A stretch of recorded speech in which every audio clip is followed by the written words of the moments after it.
pour qu'il y ait un bon rapport sexuel, ça ne demande pas d'avoir des organes de copulation longs ou que sais-je, un pénis long. Non, c'est d'abord de préalable. Le premier préalable, c'est au niveau du cerveau. Lorsque psychiquement on n'est pas en bonne santé, sincèrement, on ne peut pas faire un bon rapport sexuel. On est endeuillé, on fait une dépression, on a des soucis, on met toutes les dettes sur notre nuque. Sincèrement, on ne fera pas un bon rapport sexuel.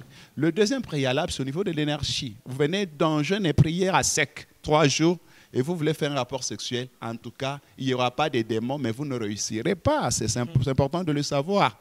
Et il faut de l'énergie. Et lorsqu'on parle d'énergie, voyez ce que le joueur de foot, de basket, de volley prennent pendant la mi-temps. Ça donne de l'énergie dans l'immédiat. C'est ce qu'il faut à une personne qui veut passer son rapport sexuel. C'est qu'il donne de l'énergie dans l'immédiat. Et du point de vue nutritionnel, ce ne sont pas les lipides et les graisses, ce sont des réserves d'énergie. Il faut prendre plutôt une source d'énergie, ce qui produit l'énergie. Voilà pourquoi quand vous allez en Europe, partout ailleurs, dans des chambres d'hôtel, il y a toujours un petit frigo où on met des sucreries. Ça explique cela, dans ce sens que on peut avoir des rapports sexuels, on peut être en panne énergétique et puis on a besoin d'énergie. Le troisième préalable, c'est tout au point l'hygiène du corps, ainsi de suite. Si les cadres n'est pas idéal, il est des femmes, il est des hommes qui peuvent facilement baisser d'intensité par rapport à cela. Ça, ce sont les 3 préalables. Quand on dit préalable, c'est des prérequis, c'est des conditions préalables qu'il faut observer s'il faut réussir le pari. Et par rapport au rapport sexuel lui-même, on parle de 4 étapes, mais généralement chez la femme, la 4e étape n'existe pas et je vais m'expliquer. La première étape, c'est la phase préliminaire, la phase préparatoire, c'est l'excitation sexuelle avec différents stimuli.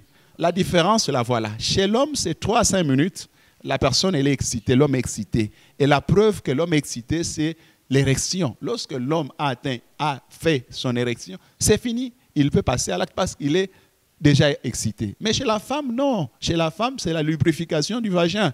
Et cela intervient en moyenne dans 20 à 30 minutes. Mais imaginez quand on finit le rapport dans moins de 10 minutes. En aucun jour, la femme ne sera satisfaite. Exactement. Probablement, à moins qu'elle soit en ovulation. Là, c'est une exception qui ne fait qu'une journée, qu'un jour sur le 28 ou les 30 jours pour le calendrier, pour le cycle d'une femme.